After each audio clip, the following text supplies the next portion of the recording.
এই জিনিসটা দেখে কি মনে হচ্ছে? পুকুর, নদী, নালা, খাল, বিল কি? এই জিনিসটা দেখে যদি তোমরা পুকুর ভেবে থাকো তাহলে ভুল। এটা একটা খাবার, তাও আবার বাঙালির খাবার। আবার তোমরা কেউ এটাকে টাইটানিকের ধ্বংসস্তূপ ভেবো না। আর এই জিনিসটা দেখো, তোমাদের এই জিনিসটা দেখেও কি মনে হইতেছে? কোনো মাটির ঢেল বা কিছু something like that? No guys, এটাও একটা খাবার। আজকে তোমাদের এমন একটা উইয়ার্ড খাবার দেখাবো না যেটা খেতে তো অনেক সুস্বাদু, কিন্তু বানানোর প্রক্রিয়াটা অনেক উইয়ার্ড। আজকে বাঙালিদের সব থেকে উইয়ার্ড এই ফুডটা আমি বানাতে যাচ্ছি, আর সাথে খেয়ে তোমাদের রিভিউও দিতে যাচ্ছি। তো আজকের এই ভিডিওতে তোমরা আমাকে ফুড ব্লগার ভাবতে পারো, শুধুমাত্র আজকের এই ভিডিওর জন্য। সো খাবারটা জুসি না টেন্ডার, আজকে এই ভিডিওতে আমি তোমাদেরকে সেটাই দেখাবো। তো চলো গাইস, আজকে তোমাদের সাথে নিয়ে এই টাইটানিকের ধ্বংসস্তূপ দিয়ে তৈরি করব একটা ট্র্যাডিশনাল বেঙ্গলি ফুড। কিন্তু তার আগে আমার চ্যানেলটা সাবস্ক্রাইব করে দাও, নইলে এই ডান্ডা দিয়ে মেরে পান্ডা বানিয়ে দিব। ফার্স্ট অফ অল, এই জিনিসটা তৈরি করতে হলে আমাদেরকে প্রথমেই পাটাই পিষতে হবে আতপ চাল। আতপ চাল ভিজিয়ে তারপর পাটাইটাকে বেটে গুঁড়া করতে হবে। সো আমি বাটার ট্রাই করতেছি, বাট সত্যি কথা বলতে পাটাটা একটু ছোট হয়ে গেছিল এইটা বাটার জন্য। খালি পড়ে যাইতেছিল, আর সেটাকে সামলে আমার অনেক কষ্টে বাড়তে হইতেছিল। আর আমি পাটাই বেটে অভ্যস্ত না, আম্মু পাটাই বেটে অভ্যস্ত। সো এই কাজটা আম্মুই ভালো পারে।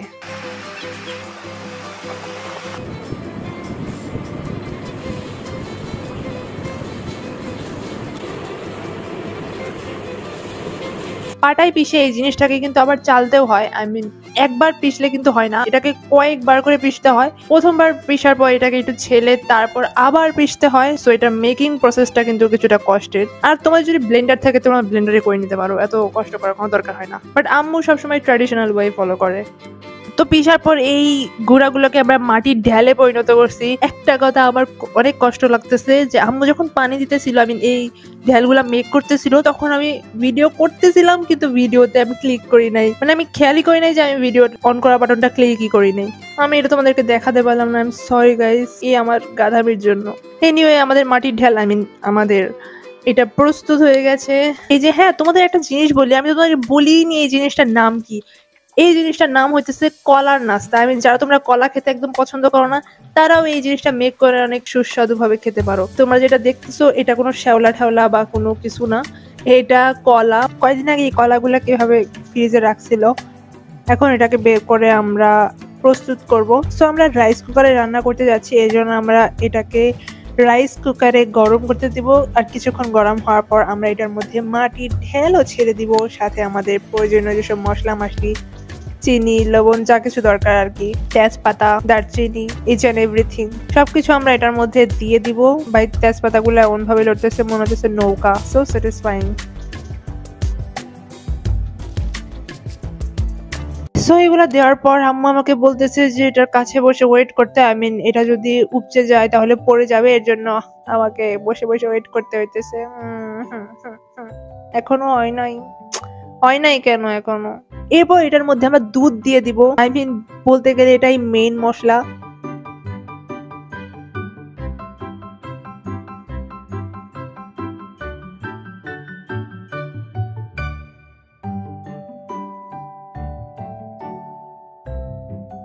সো ফাইনালি আমাদের কাঙ্ক্ষিত এই খাবার প্রস্তুত হয়ে গেছে। তো এটা একটা স্বর পড়ছে আলাদা, অনেক টেস্টি গাইস, এটা অনেক টেস্ট হয়েছে। এখন সবার ফিডব্যাক নেওয়ার পালা। তো প্রথমে আব্বু খাইতেছে, আব্বুর খাওয়ার পর আব্বুর কাছ থেকে রিভিউ নেওয়ার পালা। আব্বু বলো কেমন হয়েছে, ফিডব্যাক দাও। খুবই মজা হয়েছে, এত মজা হয়েছে, খুবই নাইস, খুবই নাইস, খুবই নাইস, ডিলিশিয়াস। তেজপাতা সহ, দারচিনি সহ, চামড়ি সহ, ভারী সহ কামড়ে খেয়ে। এরপর আম্মু খাইতেছে, আম্মু দেখি কি বলে, খায় ফিডব্যাক দিবা। না খাইতে ফিডব্যাক খাইছ কিবা মজা, জোরে ক মজা।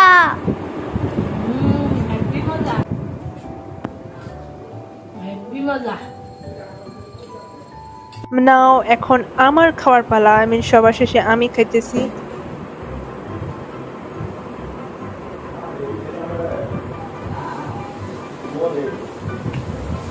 খাবারটা অনেক মজা, আসলে টেস্টি। আসলে গাইস তোমরা যদি এটা নিজে তৈরি করে না খাও তাহলে এটা মানে দেখে বা বলে বোঝানো যাবে না যে এটা কত টেস্টি। তোমরা এবার বৈশাখে এটা ট্রাই করে দেখতে পারো, অথবা বৈশাখ চলে গেলে এমনিতেও দেখতে পারো।